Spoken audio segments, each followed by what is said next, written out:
Welcome into another episode of Locked On Phillies. And yeah, we're going to talk about the sweep of the Dodgers, but the Philadelphia Phillies randomly just waived Whit Merrifield today. And I'll tell you why it's the most shocking move they've made all season. And of course, we'll celebrate the big win. All of that on today's episode.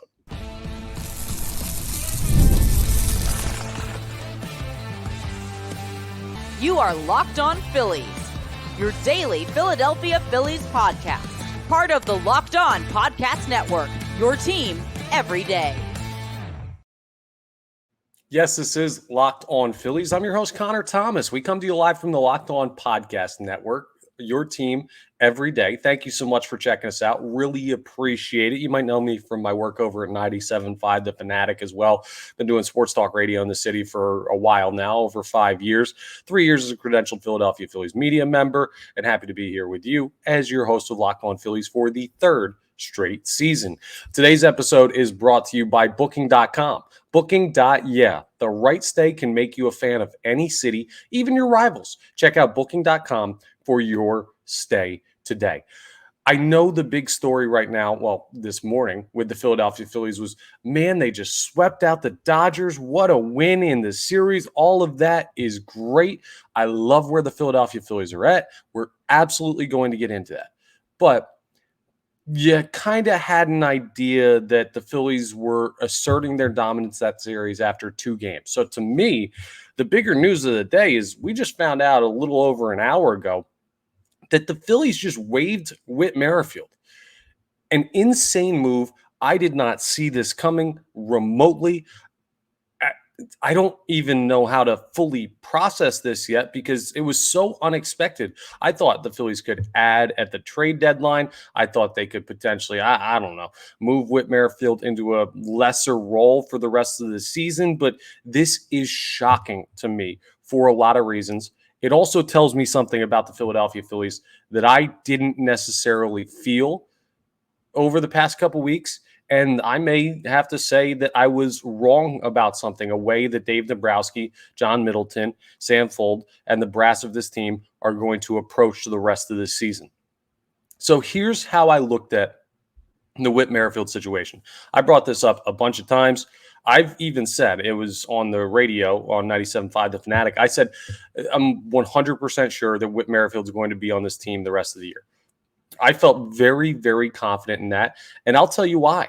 Because you went out and you acquired him this offseason. You gave him solid money. He was your big offseason acquisition as far as a position player is concerned. And the reason you did that was you needed to add depth better than Jake Cave. Now, it turns out you found it because Edmundo Sosa took a big step. And, I was going to say Christian Pache. Not so much Christian Pache, but Rafael Marchand's been very good. And you've found guys that can kind of fill in those gaps. And also your starters have just been so consistently good, but you haven't found enough yet. And we knew the Phillies were going to add at the trade deadline, right? We knew they were going to add 1 outfielder, maybe 2 outfielders. There have been reports out there they're looking for a starting caliber outfielder and a bench outfielder. Now, here's the thing, right? You get a starting caliber outfielder, one of those guys that's currently starting in the lineup gets shifted down to a lesser role, which would be a bench piece. So it makes sense that you could get away with only doing one. But this brings me to my point about what Whit Merrifield being DFA'd, or not DFA'd, just cut flat out, basically, because he didn't have any way to send him down. This is what it brings me to, right?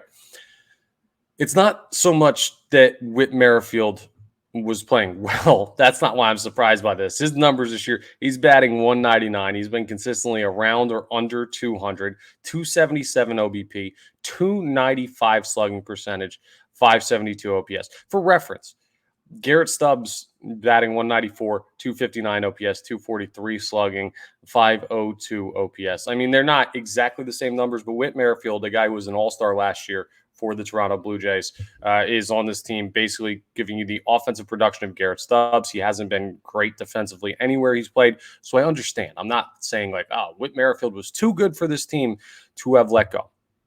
But I thought what was going to keep Merrifield on this team was his resume. Honestly, I thought it was just going to be they look at it and say he's a multi-time all-star. He's a guy who's been near the top of the league in batting multiple times in his career when he was in the American League. Like, he has a sterling resume of success at the major league level. It doesn't mean he's still good, but it means there should be a reason to believe that player is still in him somewhere. And I know we're not like short into the season. The Philadelphia Phillies have played 90 games or 91 games. So yeah, there's enough of a sample size to make this call. I thought the Phillies might look at it and say, of the people we can acquire, or anyone on this roster right now or in the minors, do we have anyone that has more of that veteran presence that we could bring in that we trust to have been there before? And do we believe that, based on resume, giving Whit Merrifield the rest of the season to figure this out, even in a significantly lesser role, could pay dividends? And I thought the answer to that would be yes. And one of the big reasons I thought the answer to that would be yes is because you have that luxury, right? You can afford to be wrong about Whit Merrifield by keeping him on the team. Because let's say you go ahead and you trade for a starting outfielder, and they start in center or left, then either Rojas or Brandon Marsh is going to be moving to the bench. They're a bench piece. That's solid. So you start new guy, Castellanos. Then I'd imagine the new guy will start in center. Brandon Marsh in left. Yohan Rojas as a defensive replacement. You can move on from Christian Pache. You can keep Whit Merrifield as a utility guy wherever you need to do it. And I think that would have been totally fine because of the buffer you've built for yourself in the standings, how good this team is. Like, you have the luxury of taking the chance for the best case scenario. The best case scenario is Whit Merrifield plays like the guy you thought you were signing, because I think the Phillies assumed he was going to be a really valuable piece of this team this year. He has absolutely not been. But what does it tell you about the Philadelphia Phillies strategy? Dave Dombrowski, Sam Fuld, John Middleton, the guys who make big-time decisions for this team, who get together, the brain trust, Rob Thompson, I'm sure, is somewhat in those conversations as well. What does it tell you about how they're affecting things, and why might I be completely wrong about this team? I've very much been in the camp for the last month or so when talking about the trade deadline that the Philadelphia Phillies do not need to be as aggressive as it seems like the fan base wants them to. You don't need to trade top prospects. You don't need to go get the number one outfield option. You don't need to do that much at the deadline because your team is already so talented. You're already better than everyone else. So what I would do is try and thread that needle of, hey, we can get better, but not giving up too much, because we could already be good enough to win, and then we keep our window open longer. We don't dump a bunch of prospects so that when we start having big money paid out to these guys and Wheeler's extension kicks in, and you pay Ranger Suarez eventually, and you pay Bryson Stott, and you pay Alec Boehm, and you got to replace Kyle Schwarber, and you got to replace Nick Castellanos and JT Realmuto. You can do that more financially safely. But this move makes me feel like the Philadelphia Phillies are going to do some wild stuff at the deadline. Not like, I don't know, trade for something like Mike Trout. I don't think that's coming down the pipe, guys.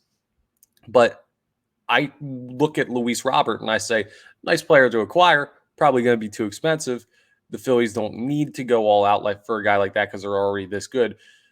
But that way of thinking also is why I thought Whit Merrifield was 100% going to be on the team. The fact that the Phillies cut their losses there with Whit Merrifield says, yeah, we know we have the luxury of keeping this guy on the team, but we're not going to, because we want to be even better. We want to bring in guys that are contributing, no doubt. By the way, Weston Wilson, the guy who's taking the roster spot in the meantime for Whit Merrifield. So congrats to Weston Wilson on getting another shot. But I think the Philadelphia Phillies are looking at this and saying, yeah, I'm not too worried about 3-4 years down the line. We're going to try and keep our top prospects, but we're trying to get insanely good. We're trying to add like big time to this team. Not a bunch of players, but the name you're going to get in the outfield could be a big name. Could be, depending on the injury. Cody Bellinger got hurt recently, might have broken his finger.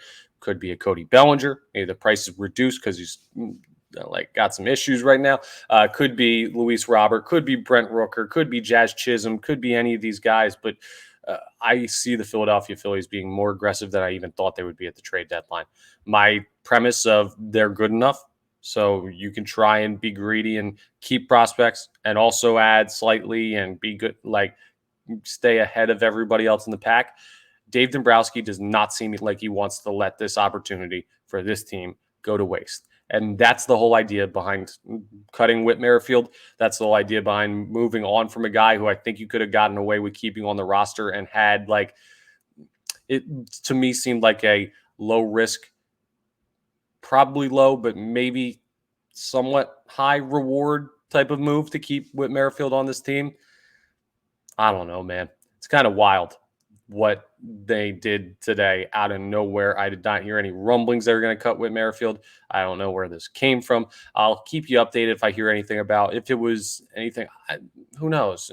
I think back to him kind of throwing his arms up at Kyle Schwarber in the first game of the series against the Dodgers, where he got thrown out second, kind of like what in the world are you doing? Which was fair criticism. It was a dumb base running move by Kyle Schwarber, but I was like, it's kind of weird coming from Whit Merrifield. I said I liked it in an episode earlier this week because I like even the top players being held accountable by everybody on the roster. I like there to be even status when it comes to making mistakes and calling out mistakes, but I don't know. I'll let you know if it's something that maybe isn't as much baseball related as it seems right now, but he hasn't been good. The Phillies cut bait. That shows you how focused they are on not just being good, being much better than everybody else. And you can't do that with a guy not pulling his weight. So Whit Merrifield's gone. Wild. A major, major disappointment in a signing this offseason. And now you're going to have to go add at the deadline to the outfield. Absolutely. Maybe even another utility player that can play outfield and infield. We'll keep you updated on that as we get closer to the trade deadline. But that was the pressing breaking news. It's not every day that you release a guy or cut a guy, whatever terminology you want to use, that was an all-star last year that you signed that everyone loved as your big signing of the offseason. You do that before the trade deadline, that's nuts. So that took precedence.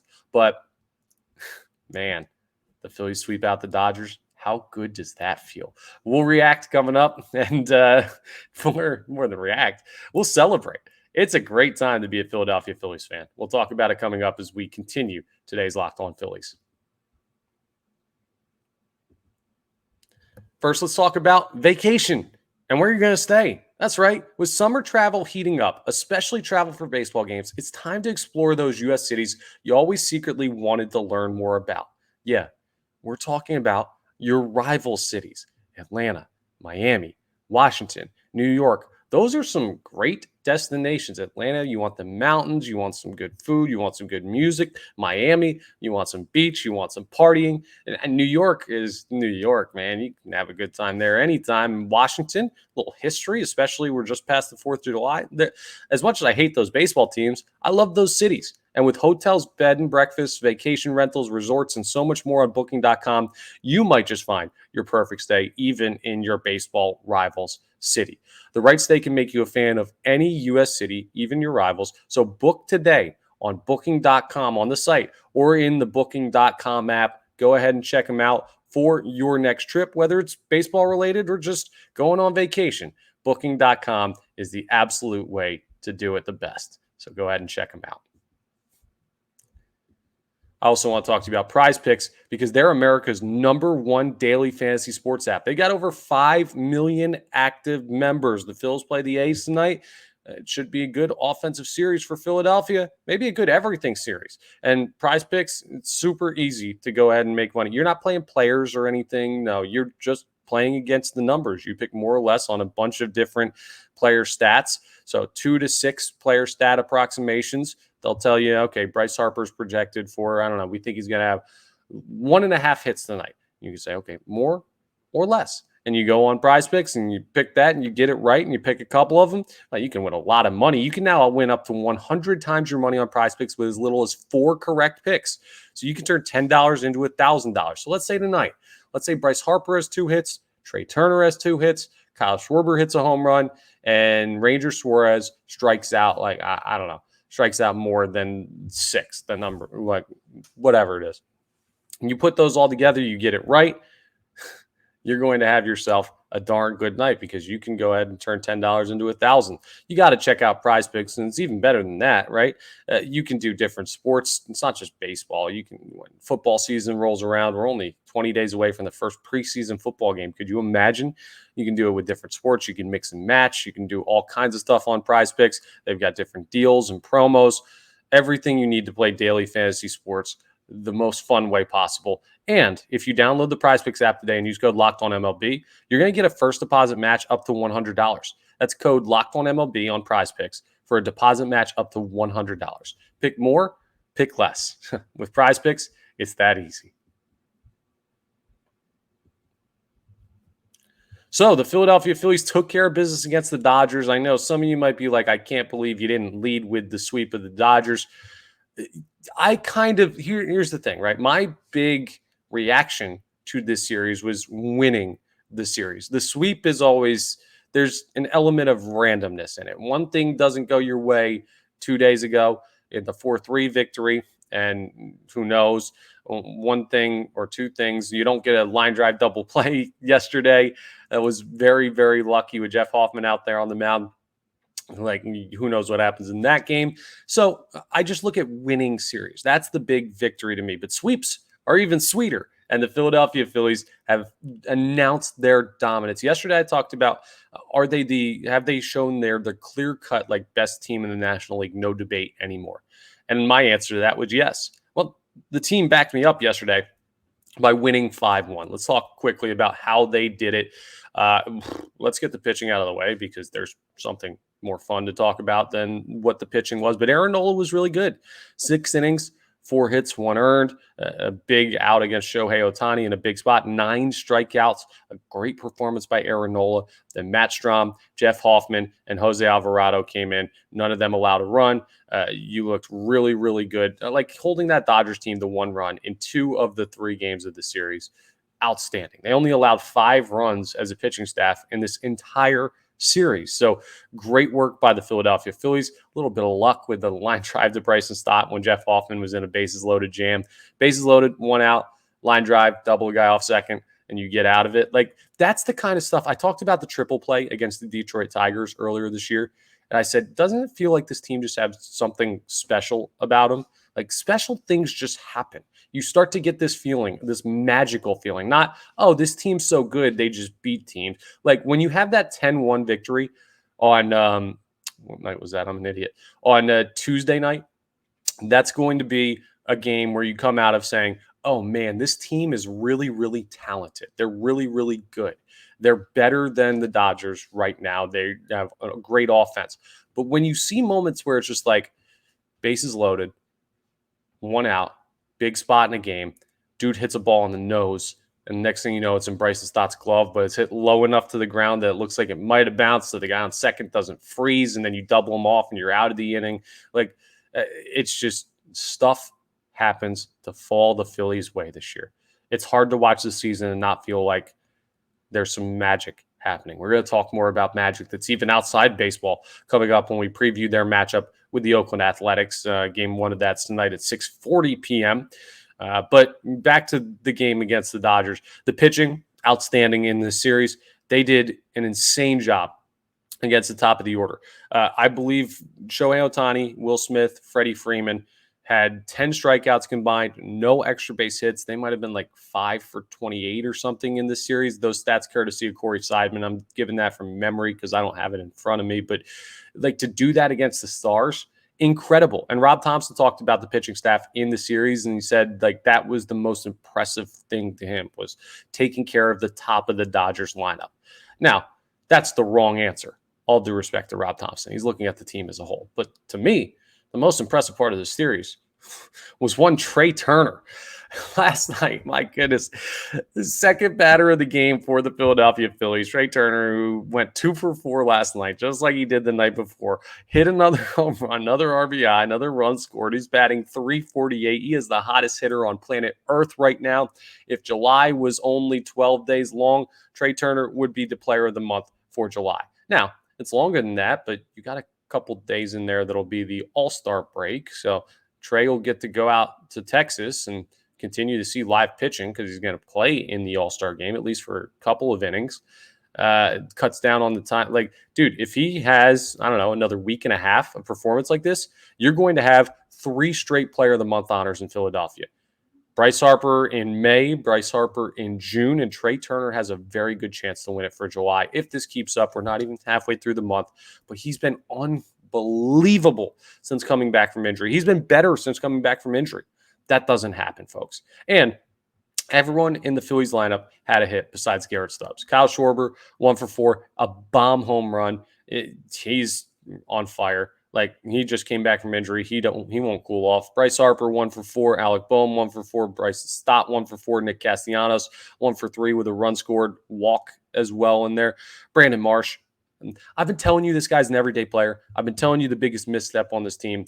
The one thing I can't understand is how Brandon Marsh doesn't play every day. 2 for 4, 2 RBIs, another home run, 2 runs scored. He's unbelievable. He should be playing every day in left field. There's no doubt. Johan Rojas, by the way, who was 1 for 4 last night. Garrett Stubbs 0 for 3. Rojas made an amazing catch in center field near the angled wall. Like, this team just has everything. They've handled everything well. Every decision they've made has worked out. That's another reason why the Whit Merrifield thing we talked about in the opening segment, I'm not going to lose sleep over. One, because it's probably like your final spot on the roster as a position player, but also because, I don't know, every move the Phillies make seemed to work out. The Brandon Marsh thing is the only thing I'll contend, and they're still consistently winning. I just think in the long term, they're a better team with a higher ceiling with Brandon Marsh out there, especially in the postseason with some of the abilities shown to be clutch. But I don't know, man. This team is so much fun. They're unbelievable. They're the clear best team in the National League. Dave Roberts said as much after, the manager of the Dodgers said after the series, they're clearly better than us right now. So anyone who's whining about, oh, the Dodgers had injuries, shove it. Your manager said we're better. So I don't know. Take it up with Dave Roberts, not me. I'm just some guy with a podcast. We're better than you. But I also think the Philadelphia Phillies have cemented themselves as the clear best team in baseball. Near the end of the month of July, they're going to play some teams like the Guardians and the Yankees that'll make this very interesting to see how they stack up against some American League opponents. They lost their series against the Orioles earlier in the year. Now, that was in the wake of coming back from London, so how much do you evaluate that? But it was an insanely good series against the Dodgers. This team, when you look back at the moments, you realize how good this team can be. And as we unlock more potential above just good team, great team, all-time great Phillies team, clear best team in baseball right now, clear favorite for whatever, like as we go up those tiers, I think we're going to look back at this series as one that brought you to another tier. Coming up next, we're going to talk about the final series before the All-Star break and some more of that magic that's not exactly baseball related as the Philadelphia Phillies take on the Athletics for 3 games at Citizens Bank Park. That as we wrap up today's episode of Locked On Phillies. I want to tell you about our friends over at Supply House first. You can get supplies from the site that's made for the skilled trades, supplyhouse.com. Supplyhouse.com is the reliable way to order plumbing, HVAC, electrical products all online. Their easy-to-use website is packed with helpful resources and the latest product info to help you get the job done right. You can shop a complete inventory of over 200,000 parts from over 400 top brands. And you can get your order delivered right to your door with fast shipping from coast to coast. Need help with an order? Get expert support and industry-leading service from the friendliest folks in the business and talk to a real person every time. Pros in the skilled trades can get a competitive edge by joining SupplyHouse.com's free Trade Master program. Every Trade Master program member, I should say, gets access to a dedicated phone line, free shipping, and discounts on every order. It takes care of yourself, basically. Join the thousands of trade pros already benefiting from their free membership at supplyhouse.com/TM. T and M for Trade Master, and order plumbing, HVAC, and electrical supplies from anywhere with just a few clicks at supplyhouse.com. If you're doing work around the house, or if your company is doing work like that, you got to check them out. It's a no-brainer with Supply House.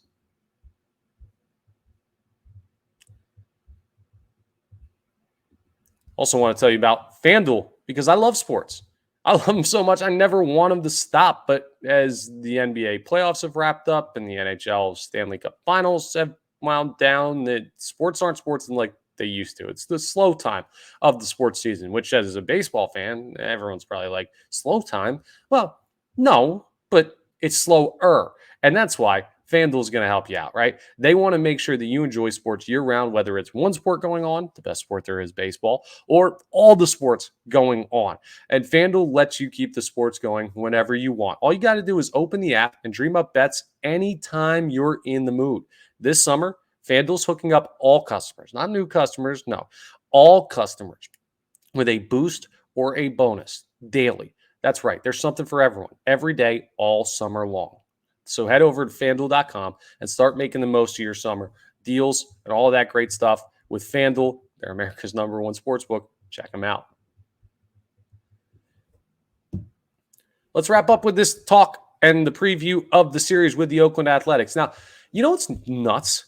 Like the Philadelphia Phillies, if I remember correctly, they have not had a rain out yet. They've had rain games. They've had delayed games. They had a game that was delayed like 8 hours due to rain or something, basically, when everything was all said and done. But incredible. It's rained like, I don't know, at some point in this season, it had rained in like 35% of their games, and they have not yet had a rain out. Tonight, it looked like it was guaranteed thunderstorms through first pitch, through the game time, no way to get it in. And guess what? I wake up from a nap at like 3:30, and all of a sudden, it's not going to rain until 10. So they got a perfect window to get the game in against the Athletics. That's what I'm talking about, man. Things just work out for this team. It's amazing. It almost feels like the decades and decades of bad Philadelphia sports luck. The sports gods, the real gods, the weather gods, everybody just came together and said, we're going to pay you back with one perfect season. Now, it's easy to say in July. I don't want that to come back and bite me. But bottom line, weather looks good for tonight, and the matchup with the Athletics looks good on paper, in practice, everything. Now, could there be a letdown after playing the Dodgers in that highly emotional series, a bigger environment? It's not going to feel as electric, I don't think, as at Citizens Bank Park. Maybe it will. Maybe I'm underestimating Phillies fans, but I don't think it'll be the same exact type of atmosphere as you had against the Dodgers, just because the A's aren't that good. But still a series that you want to have, your final one ahead of the All-Star break. Tonight, Saturday, Sunday. And the pitching matchups, they're getting interesting for the Philadelphia Phillies. So Ranger Suarez is on the mound tonight. They're facing Hogan Harris. He's thrown 44 2/3 innings this year. 3.22 ERA. Not bad. Lefty. You saw righties in that series against the Dodgers, so we'll see if that affects you. Having not seen a lefty for a little bit, it definitely changes the lineup. So the lineup tonight for the Phillies: Schwarber, Turner, Harper, Bohm. All that's normal. Castellanos, but then the bottom of the lineup looks a lot different. Edmundo Sosa's playing second. Weston Wilson's playing left. Marchand is catching, and Pache is in center. So different than like that Marsh, Stubbs, Rojas type of bottom of the order that you've been seeing. That's totally fine. I mean, you should be able to take care of business against Hogan Harris, who you really don't have a lot of experience against, but that's fine. The Phillies are minus 265 favorites in game one. You will get a look at some guys. So Brent Rooker is batting third. He's a guy you might be looking at to acquire. I don't know how you feel about him. We'll talk about him more, but he leads the team in home runs, average, and RBIs for the Oakland Athletics. That's probably the guy that I would like because I don't think he'll be as expensive as Luis Robert. That's a conversation for closer to the trade deadline. That might be the most intriguing part of this series to me. I like the Phils in game one. Game two, tomorrow, you're going to be looking at another heavily favored Phillies team, but you're throwing Tyler Phillips. And Tyler Phillips is, if you know anything about the 26-year-old righty, you haven't really seen him all that much. So from 4 innings, I'm going to have to do some research and talk to you about Tyler Phillips at a later date, because with your issues in the rotation and Michael Mercado not looking all that great, who knows what you're going to get in game two. Game three of the series, you have an undecided listed because it sounds like Zach Wheeler's going to skip his start, and then they're going to reset everything and let him make his first start after the All-Star break. Not even almost. The exact strategy I told you they should employ. Exactly what I told you they should do. Thank you, Rob Thompson. He must be an avid listener and follower of Locked On Phillies. Even with that, so the Phillies undecided starting pitcher in the final game of the series, they have an 80.5% chance to win according to ESPN analytics without even naming a pitcher. That's how much better they are than this team. I don't mean to say it like, dismiss the Athletics. The Athletics are not like terrible. They're 35-60, almost a reverse record of the Phillies. So a huge difference, but they're not the A's of the past where they're going to win like 35 games all year. So win 2 out of 3. Don't expect a sweep. Expect the series win.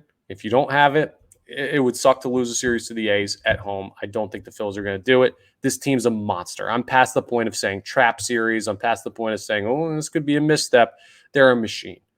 They're going to go out and take care of business. They're going to win at least 2 out of 3. Ranger Suarez, I would love to see him bounce back and finish the first half, proverbial first half, because we know it's not the real first half. It's more than that, of the season, with a good, encouraging performance, because he hasn't looked like himself lately, but the A's are the perfect team to do that against.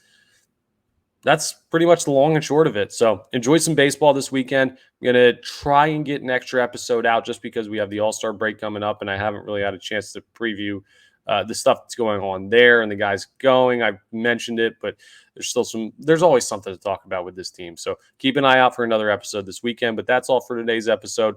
I want to remind you one more time, we're part of the Locked On Podcast Network, your team every day. Please make sure you're rating, reviewing, subscribing to the YouTube. All that stuff really helps us out. And it's very easy to do. It's the number one way to say thank you for the content if you do enjoy it. I hope you do. And again, just enjoy your weekend. I'll talk to you next time on the next episode of Locked On Phillies.